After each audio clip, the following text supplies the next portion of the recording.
வணக்கம் நண்பர்களே, welcome to Lakshan's world. நாம் இன்றைக்கி ஒரு குழம்பு ரெசிபி தாங்க பார்க்க போகிறோம். அது என்னென்னு கேட்குறீங்களா? வாங்க வீடியோக்குள்ளே போய் பார்க்கலாம். நான் இன்றைக்கி கேரளா ஸ்டைலில் நான்வெஜ் பிரியர்களுக்கு ரொம்ப பிடிச்ச மீன் குழம்பு தாங்க செஞ்சு காமிக்க போகிறேன். எல்லோரும் மாதிரி இல்லாமல் கொஞ்சம் டிஃப்ரெண்ட்டாக டேஸ்டியாக இருக்கும். வாங்க எப்படி பண்ணலான்னு பார்க்கலாம்.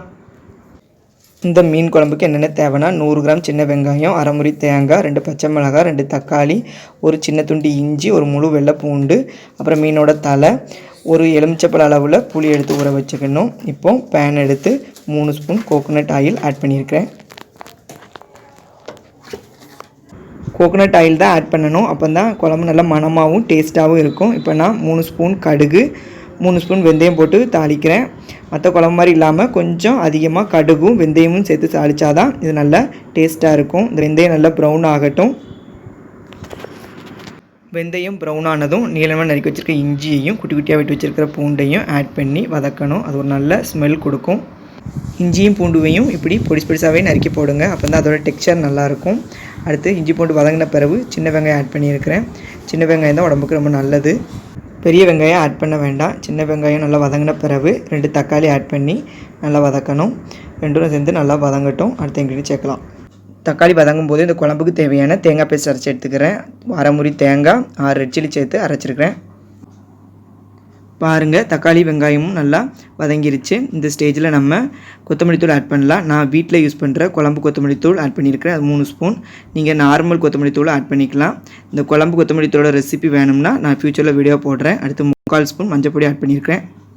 இந்த பவுடர்ஸோட ராஸ்மல் போகிற வரைக்கும் நல்லா கிளறி விடணும். அதுக்கடுத்து புளி ஆட் பண்ணணும். நான் ஏற்கனவே ஒரு எலுமிச்சப்பழ சைஸில் புளி எடுத்து ஊற வச்சு இந்த குழம்புல ஆட் பண்ணியிருக்கிறேன்.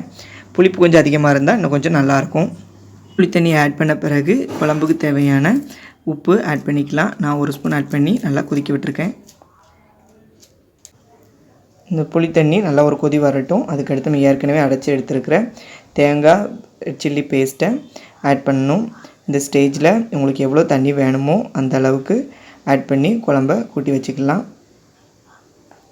பச்சை வாசனை போகிற அளவுக்கு 5 to 10 மினிட்ஸ் நல்லா கொதிக்க விடணும். குழம்பு கொதித்ததும் மீனோட தலையை ஆட் பண்ணிக்கலாம். தலையை ஆட் பண்ணி ஒரு கொதி விட்டால் போதும். நல்லா கொதிச்சிருச்சு. இந்த ஸ்டேஜில் ஒரு கைப்பிடி கருவேப்பிலை எடுத்து கருவேப்பிலையை நல்லா பிச்சு போட்டுட்டு 2 மிளகாய் எடுத்து அதை நல்லா கீறி போடணும். கருவேப்பிலையும் பச்சை மிளகாய் ஆட் பண்ணி லைட்டாக கிளறணும். கிளறி விட்டுட்டு ஒரு மூடி போட்டு ஒரு 2 to 3 மினிட்ஸ் கொதிக்க விடணும். பாருங்கள், இந்த ஸ்டேஜில் நல்லா எண்ணெய் பிரிஞ்சு வெளியே வந்துருச்சு. இந்த ஸ்டேஜில் நீங்கள் ஆஃப் பண்ணிக்கலாம். இந்த பச்சை மிளகாய் காரம், இஞ்சி பூண்டோட டெக்ஸ்சர் செமையாக இருக்கும் இந்த குழம்பு. அவ்வளோதான், நம்மளோட மீன் குழம்பு ரெடி. நீங்களும் ட்ரை பண்ணி பார்த்துட்டு எனக்கு கமெண்ட் பாக்ஸில் சொல்லுங்கள்.